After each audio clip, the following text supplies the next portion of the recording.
에베소서는 크게 두 부분으로 나눌 수 있습니다. 1장부터 3장까지 교회를 세운 목적을 말하고 있다면 4장부터 6장까지는 교회 안에서의 생활을 설명하고 있습니다.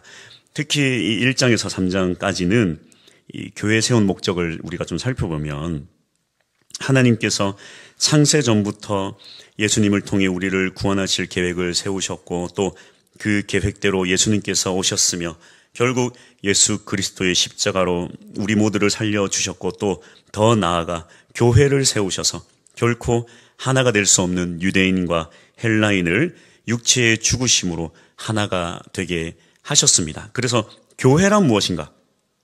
창세 전부터 예정된 유대인과 이방인들, 즉 어떠한 인류든지 상관없이 예수 그리스도를 모퉁이 돌로 하여 중심으로 하여 하나가 되어서 성전이 되어서 예수와 함께 하나님 나라를 세워 나가는 것이 바로 교회라는 것입니다.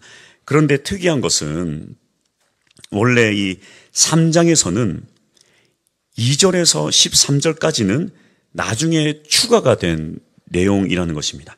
에베소서 3장 1절 이러므로 그리스도 예수의 일로 너희 이방인을 위하여 갇힌 자 된 나 바울이 말하거니와 여기 원문을 보면 말하거니와가 없습니다.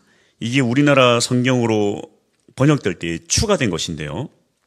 그래서 사실은 1절에서 너희를 이방인을 위하여 갇힌 자 된 나 바울이 하고 원래는 14절에 기도로 마무리하는 것이 원래의 1장에서 3장까지의 내용입니다.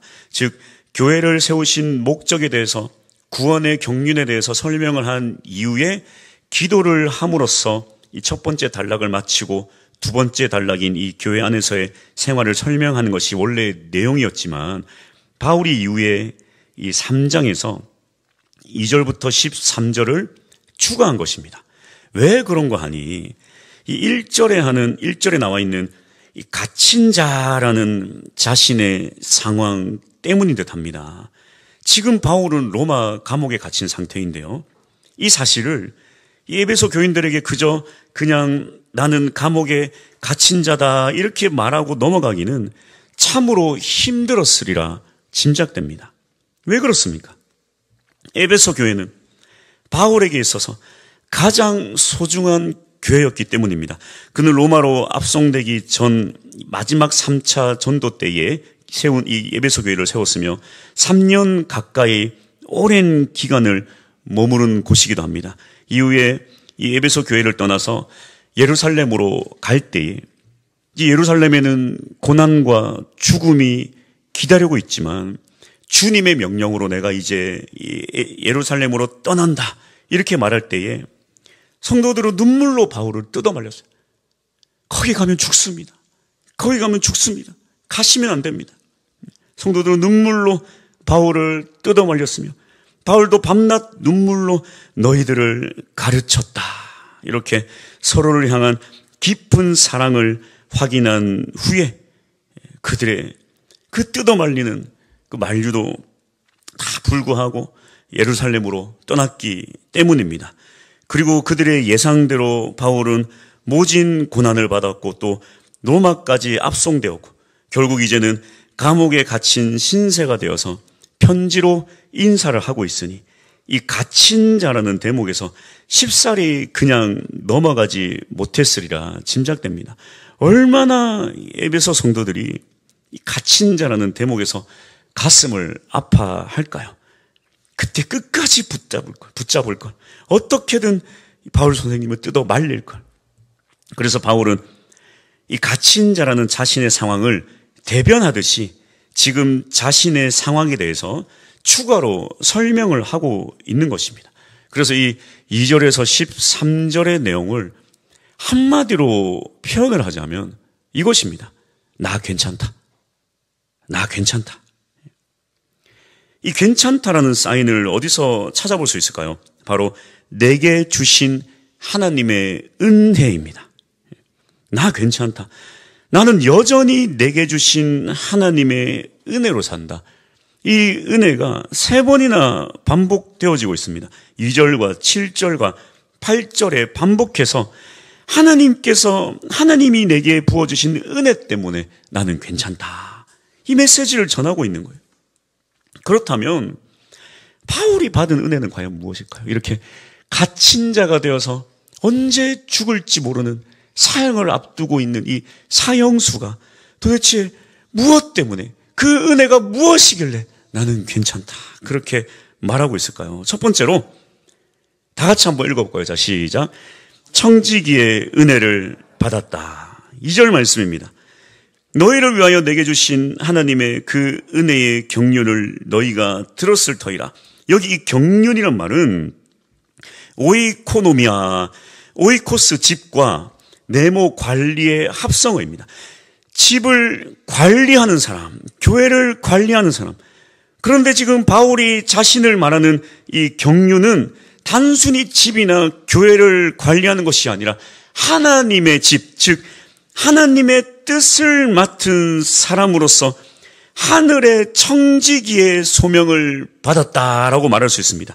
바울이 맡은 이 하늘의 청지기의 역할은 무엇입니까? 3절, 곧 계시로 내게 비밀을 알게 하신 것은 내가 먼저 간단히 기록한 것 같으니, 이 비밀이 무엇인가? 원래 오랫동안 감추어졌던 비밀인데 이 바울에게 먼저 은혜로 하나님께서 알려주심으로 바울이 이 비밀의 일을 위해 자신의 인생을 던진 것입니다. 이 비밀은 무엇인가?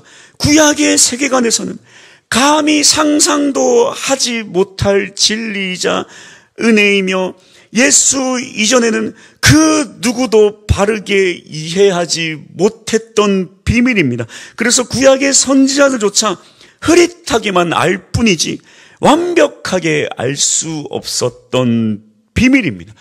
이 비밀이 무엇입니까? 에베소서 3장 6절입니다. 이는 이방인들이 복음으로 말미암아 그리스도 예수 안에서 함께 상속자가 되고 함께 지체가 되고 함께 약속에 참여하는 자가 됨이라. 바로 이것이 그 긴 시간 감추어졌던 비밀이에요.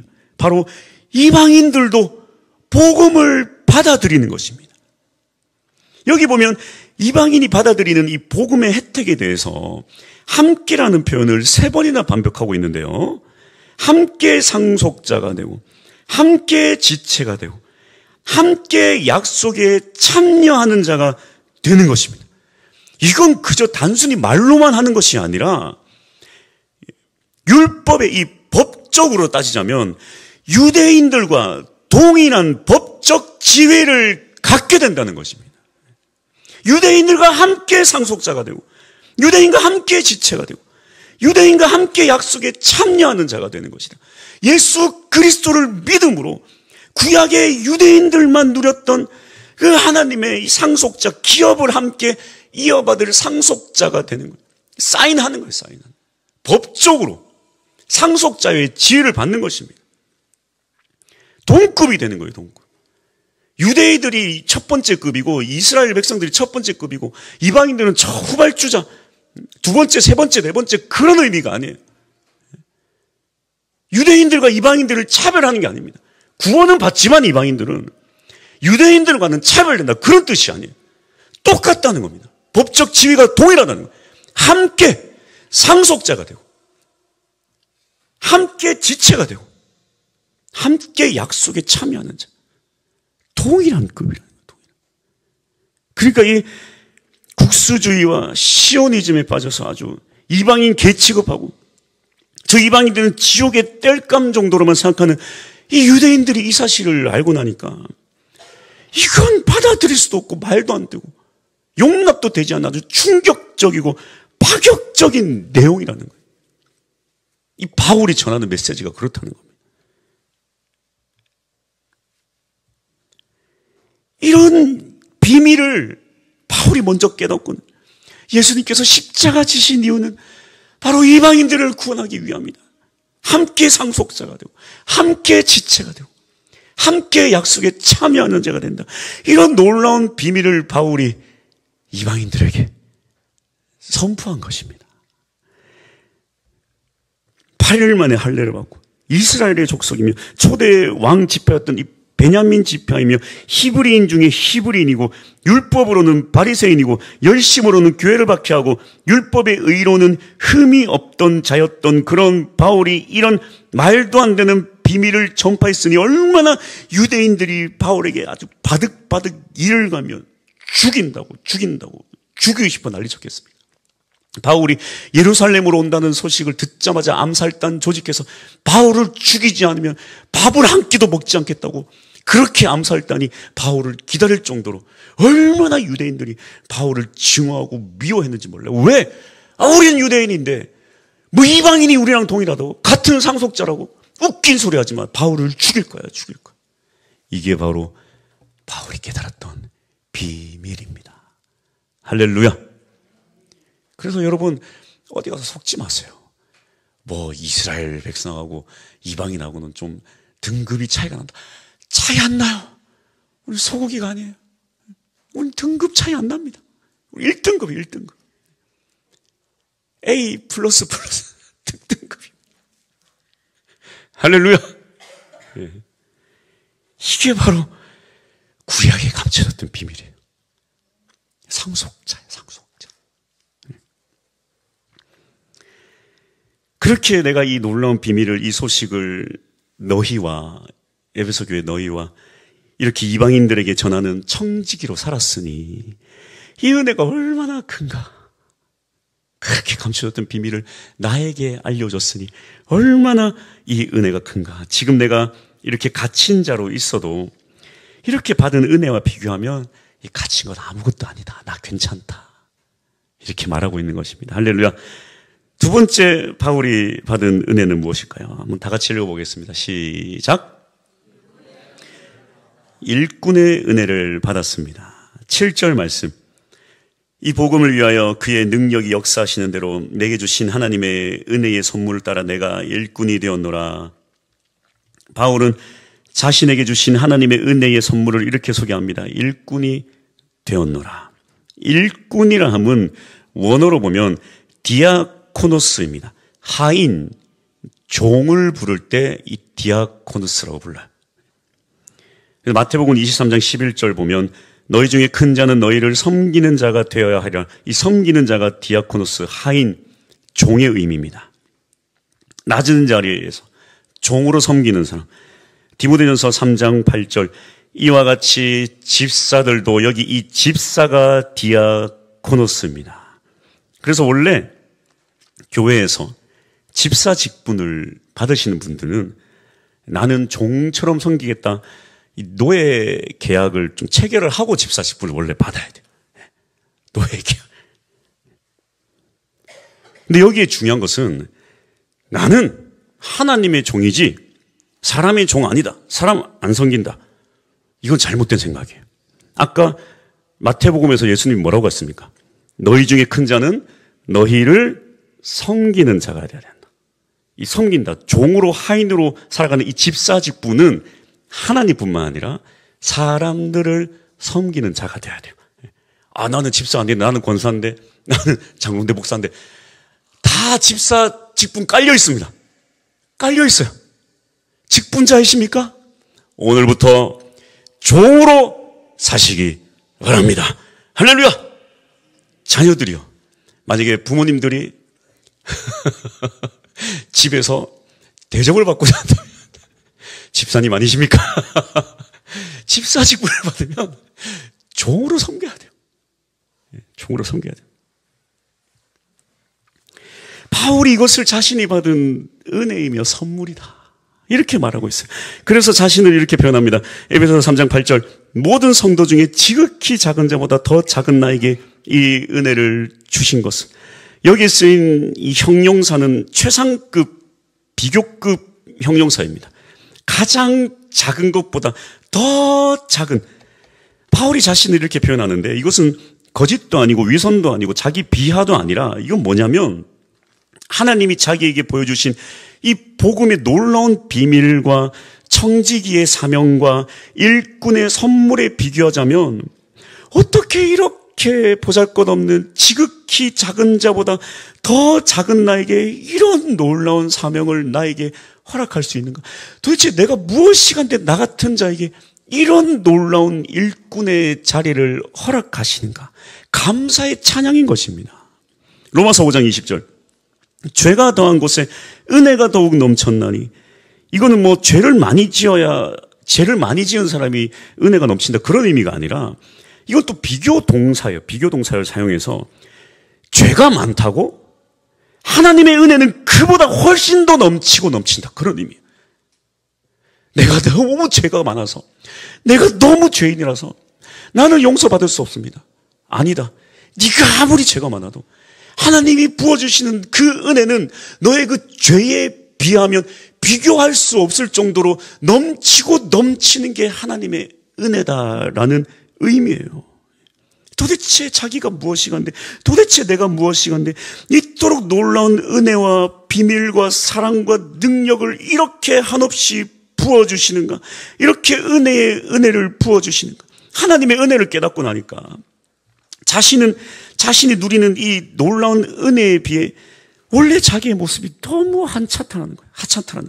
이러한 고백은 다윗에게서도 찾아볼 수 있습니다. 시편 8편 4절. 사람이 무엇이기에 주께서 그를 생각하시며 인자가 무엇이기에 주께서 그를 돌보시나이까. 하나님께서 우리에게 부어주신 이 은혜는 도대체 우리에게 왜 이런 놀라운 은혜를 주시는지 이해할 수 없을 정도의 놀라운 수준으로 부어주시는 은혜라는 거예요. 우리가 그렇잖아요. 뭐 대통령 후보자 뒤에서 이렇게 좀 도와주는 정책위원자의 자리에 이렇게 딱 이름이 올라가도 얼마나 자랑스럽고, 야, 내가 이런 높은 자리에 앉았다. 뭐 장관 자리에 앉아도, 야, 내가 장관 자리에 앉았다. 근데 여러분, 이게 무슨 얘기예요? 우주를 창조하신 하나님이 다 임명자로서, 일꾼으로서 이름을 다 올리는 거예요. 이게 일꾼이 되었다. 우리의 이름이 다 올라가 있는 거예요. 우리가 도대체 무엇이간데 나 같은 사람을 하나님의 역사의 중심에 이름을 올린다고? 2025년도 5월 달에 내 이름이 여기 딱 올라간다고? 충격적이네요. 충격적인. 나 같은 사람이 누군데 이렇게 지극히 작고 작은 내가 무엇이간데 나 같은 사람을 그 이름을 올리는 것인가? 그래서 복음의 일꾼으로 세워주신 것은 말도 안 되는 하나님의 은혜다 고백하고 있는 것입니다. 그래서 사실 이 시대 교회 안에서 봉사와 헌신으로 지치고 시험 드는 것에 대해서 저는 그렇습니다. 은혜의 깊이에 따라 우리는 봉사하고 헌신해야 한다.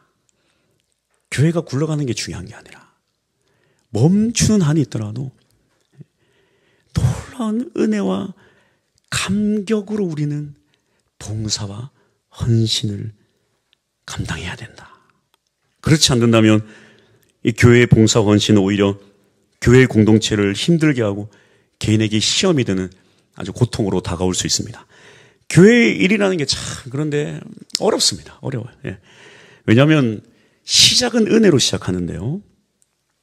은혜가 떨어지면 책임감 때문에 시험 드는 게 바로 이 교회의 일입니다. 막 은혜가 넘치면요, 이만큼이 깃털 같아요. 이 깃털 같은 일 제가 감당하겠습니다 했는데 은혜가 떡 떨어지면 이 깃털이 어떻게 됩니까? 돌덩이가 되잖아요. 그 돌덩이 지고 나머지 버티는 거예요. 돌덩이 지고. 이게 바로 교회 사명이라 참 쉽진 않아요.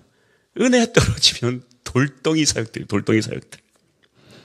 그래서 참 사실 저도 고민되는 게 있습니다. 이 전도가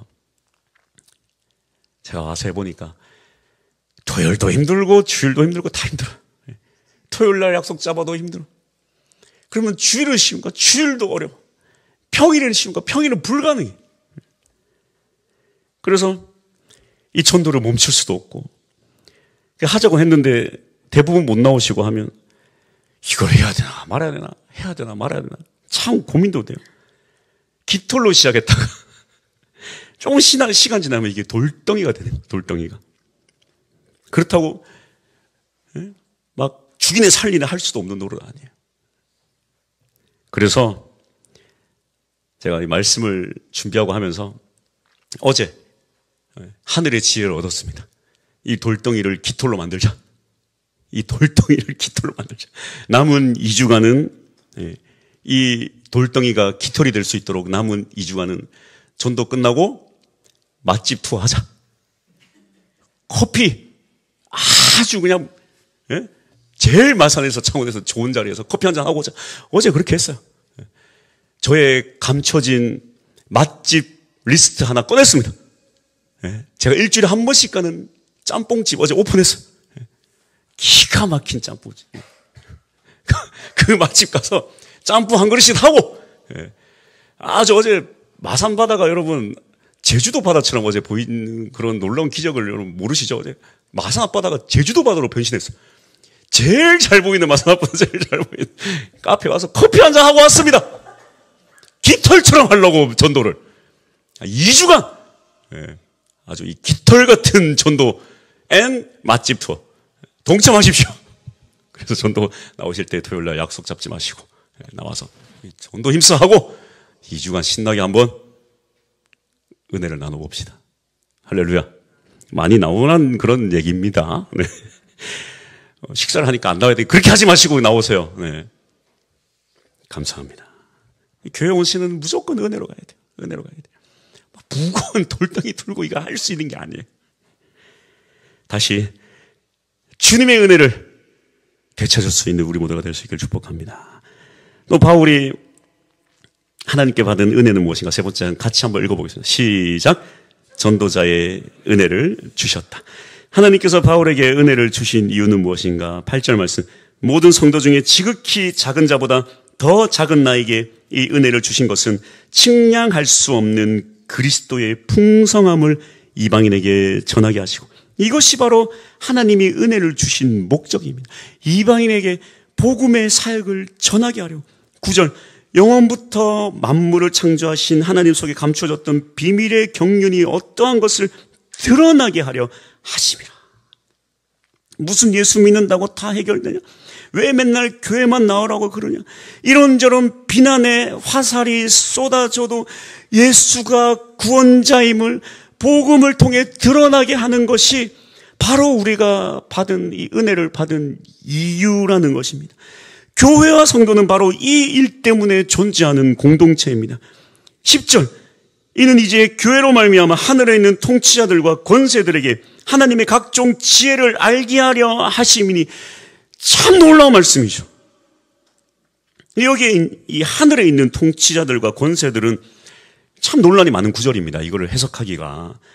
그래서 뭐 여러 해석이 있지만 이걸 또 지금 장황하게 설명할 수는 없고, 딱 두 가지로 축소하자면, 첫 번째로는 천사를 뜻하는 것인지 아니면 공중권세 잡은 사탄 마귀의 세력을 뜻하는 것인지에 대해서 지금도 갈리고 있고 지금도 결론이 쉽게 나지 않았어요. 그래서 제가 함부로 이것을 결론 내기가 참 어렵습니다. 중요한 것은 만약에 이것을 천사라고 한다면 베드로전서 1장 12절, 이것은 하늘로부터 보내신 성령을 힘입어 복음을 전하는 자들로 이제 너희에게 알린 것이요 천사들도 살펴보기를 원하는 것이라. 예수님에 의한 이 놀라운 구원의 복음은 천사들조차도 와, 어떻게 그럴 수 있는가? 천사들조차도 너무 놀라워하며 보고 싶어하는 그런 내용이라는 것입니다. 이 이방인을 향한 이 구원의 비밀의 복음의 내용은 천사들조차도 너무나도 궁금해한다는 거예요. 어떻게 교회를 통하여 이렇게 복음이 전파될 수 있는가? 천사들조차 너무나도 궁금해한다는 거예요. 또 공중권세 잡은 이 사탄 마귀의 세력이라고 한다면 그들에게도 교회를 통하여 예수로 인한 구원 계획을 알리게 하는 것입니다. 사탄 마귀가 교회를 통하여 복음이 전해지는 것에 대해서 충격받고 놀란다는 거예요. 예수 그리스도가 십자가 지고 끝난 줄 알았더니 이 십자가의 능력이 교회에게 전달되어서 이 교회가 예수 그리스도의 십자가 능력으로 복음 전하는 걸 보고 이 영적 존재들이 충격을 받는다는 거예요. 제가 누누이 말씀드리지만 천사는 하나님의 종이잖아요. 우리는 하나님의 자녀입니다. 예수 그리스도의 피값이 천사들에게는 해당이 안 돼요. 육체가 없는 천사들에게는. 무용지물이에요. 그러나 예수 그리스도의 피값은 우리에게 적용된 거예요. 우리에게. 하나님의 자녀들. 이 하나님의 자녀들로 구성된 이 공동체의 놀라운 능력과 파워가 바로 이거라는 것입니다. 영적 존재들이 이 모습들을 보고 충격받는다는 거예요. 충격받는다. 중요한 사실이 이것입니다. 교회가 가지고 있는 예수 구원의 복음은 하늘의 천사들이나 사탄 마귀조차도 놀라울 정도의 아주 위대한 능력을 가지고 있는 파워라는 것입니다. 이것이 바로 교회가 가지고 있는 진명목입니다. 교회가 아니고서는 이 놀라운 복음의 소식을 그 어디에서도 들을 수 없다는 것입니다. 마태복음 16장 18절 또 내가 내게 이르노니 너는 베드로라 내가 이 반석 위에 내 교회를 세우리니 음부의 권세가 이기지 못하리라. 그래서 교회는 음부의 권세를 이기는 힘을 가졌고 19절 내가 천국 열쇠를 내게 주리니 내가 땅에서 무엇이든지 매면 하늘에서도 매일 것이요 내가 땅에서 무엇이든지 풀면 하늘에서도 풀리리라. 교회는 축복권과 저주권까지도 다 가지고 있다는 것. 이것이 바로 교회의 권세이자 능력이에요. 복음을 전할 때만이 가지고 있을 수 있는 권세와 능력입니다. 복음이 없으면 빈 깡통이에요. 그냥 빈 깡통입니다. 복음 없이 우리끼리 잘 먹고 잘 살자 하는 순간 아무것도 아니에요. 소리만 요란해요. 소리만. 능력도 없어요. 교회가 성도가 복음을 전할 때 기적을 경험하는 걸 여러분 알고 계십니까? 막 선교지 이런 데 가면 기적을 경험해요. 복음의 능력이.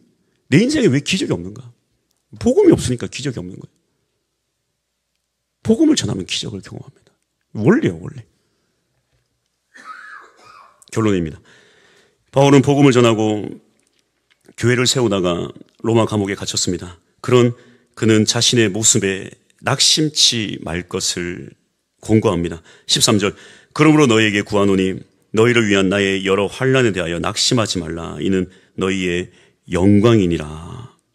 역으로 보자면 에베소 교인들이 사도 바울의 이 투옥으로 얼마나 낙심하고 고통받았겠습니까? 그러나 우리가 주목해야 될 것은 바로 이것입니다. 이는 너희의 영광이니라. 복음을 위해 생명을 걸고 또 옥에 갇히더라도 조금도 아깝지 않다. 나는 조금도 아깝지 않다. 내가 이렇게 옥에 갇힌 건 전혀 문제되는 건 아니다. 너희가 그때 그렇게 나를 애써 잡았지만 아니다. 그건 하나님의 뜻이 아니다. 생명을 살리는데 이렇게 생명을 건다는 건 충분한 가치가 있는 것이다. 그래서 복음을 증거하고 교회를 세우는 데는 반드시 고난이 따릅니다. 예수님을 따르는 삶에 고난이 없고 십자가가 없다면 정상적인 신앙생활이 아니에요. 복음을 포기하고 고난을 회피하는 그런 믿음은 믿음이 아닙니다. 바울은 예수 그리스도를 만난 이후 30년을 그렇게 고난의 인생을 살았습니다. 40에 하나 감한매를 5번 맞고 심한 매질을 당해 거의 죽은 것처럼 여겨져서 시체 버리듯 버려지기도 했고 때로는 배고픔과 추위와 강도와 파선의 위험 등 죽을 고비를 수도 없이 넘기며 살아왔습니다. 그러나 복음을 위해 모든 것을 배설물로 여기며 오직 그리스도와 십자가 외에는 다른 것을 알지 않기로 작정한 사람이 바로 사도 바울입니다. 복음은 어떠한 고난 속에서도 전해져야 합니다. 이 일을 하는 성도들에게 교회에게 고난이 없다라고 성경은 말하지 않아요. 디모데후서 1장 8절 그러므로 너는 내가 우리 주를 증언함과 또는 주를 위하여 갇힌 자 된 나를 부끄러워하지 말고 오직 하나님의 능력을 따라 복음과 함께 고난을 받으라. 복음은 비난을 받음으로써 파괴되는 것이 아니라 침묵함으로써 파괴되기 때문입니다. 복음에 대해 침묵하는 자에게 에스겔 3장에서는 이렇게 경고합니다. 18절 가령 내가 악인에게 말하기를 너는 꼭 죽으리라 할 때에 내가 깨우치지 아니하거나 말로 악인에게 일러서 그의 악한 길을 떠나 생명을 구원하게 하지 아니하면 그 악인은 그의 죄악 중에서 죽으려니와 내가 그의 핏값을 내 손에서 찾을 것이고 그리고 이후에 뭐라고 합니까? 복음을 전했다가 그가 돌이키지 않는다면 그 핏값은 너에게 찾지 않을 것이다. 침묵에는 핏값이 있다라는 거예요. 침묵이. 우리가 뭐 온 세상은 다 전도할 수는 없죠. 그러나 내게 걸리는 사람이 있다라는 거예요. 그래서 우리 교회가 제가 이렇게 평일에 있다 보면 한 번씩 교회 왔던 상철 씨라는 분이 있어요. 그래서 막 술 한잔 하면은 뭐 온 동네만 저 밑에 있어도 막 목청이 커가지고 막 소리 지르면 저 밑에 있어도 여기까지 소리가 들리고, 아이고 상철 씨 걸어 오나 보다. 아이고 상철 씨 저기 있나 보다. 저기 있나 보다. 무슨 홍길동도 아니고 마산역에 가면 마산역에 있고, 경남은행 가면 경남은행에 있고, 그 상철 씨가 있었어요. 교회도 한 번씩 오고, 저 식당 저기 뭐 작업할 때 와서 갑자기 도와주다 가기도 했고. 그 어느 날부터 안 보이는 거예요. 그 저기 막 무슨 막 물건들이 확 가득 나와 있어요.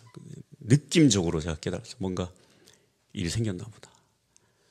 근데 소식을 들었어요. 이렇게 집에 있다가 고독사 했다고 소식을 들었습니다. 제가 솔직히 제 마음을, 이 속에 있는 깊은 마음을 제가 꺼내보자면, 저 스스로 나에게 계속 이렇게 되뇌이며 말했어요. 나와는 상관없다. 나와는 상관없다. 나와는 상관없다. 나와는 상관없다. 왜 그런가 했더니 그게 양심에 찔렸나 보더라고. 양심에 찔리다 보니까 자기 방어 기제가 나온 거야. 나와는 상관없지. 나보고 어떡하라고. 내 얼굴 볼 때마다 교회 나오라 했는데 나와는 상관없어. 내 깊이 숨겨둔 양심을 얘기해 꺼내는 거예요. 기도할 때 그래서 이것도 꺼내지도 않았어요. 하나님 모든 건 다 알고 있지만 감추고 있는 거예요. 이걸 꺼내면 너무 내가 부끄러울까 봐. 이걸 내가 오픈하고 내가 기도하는 순간 내 자신이 너무 초라하고 부끄러울까 봐 이거를 숨기고 있어요. 꽁꽁. 나와는 상관없다. 나와는 상관없지. 나보고 어떡하라고. 나보고 어떡하라고. 그러나 솔직히 고백하는 거예요. 상관없지 않아요. 상관없지 않습니다. 우리는 온 세상을 다 전도할 수는 없어요. 그러나 걸리는 사람 한두 명 다 있어요. 그리고 충분히 손에 잡히는 사람도 있습니다. 저는 여전히 우리 교회 몇몇의 성도님들과 또 우리 교회 나오는 학생들 여전히 마음이 걸려요.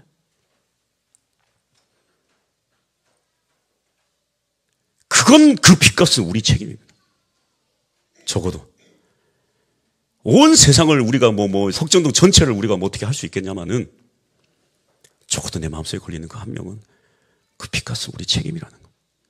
이건 쉬운 문제가 아닙니다. 적당히 넘길 문제가 아니에요. 나와 상관이 없다고 그냥 나만 그거 무시하고 지나갈 문제가 아니에요. 그래서 우리가 온 세상을 전도할 수 없지만 여러분 마음속에 양심에 걸리는 그 한 명을 위해 한번 기도합시다. 그 사람이 복음이 이렇듯 저렇듯 그건 중요한 게 아니에요. 그 길로 걸어가면 낭떠러지인데 말은 해줘야 될 거 아니에요. 그 계속 걸어가면 죽는다고. 말은 해줘야 될 거 아니에요. 그래서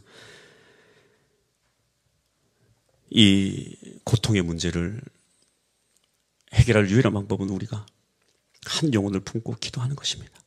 그래서 이 마지막 사명을 감당할 수 있는 우리 충만교회 공동체가 될 수 있기를 축복합니다. 할렐루야. 그럴 때에 주님께서 우리를 기뻐하실 거예요. 이 일을 위해 달려나갈 수 있는 우리 모두가 됩시다. 찬양하겠습니다.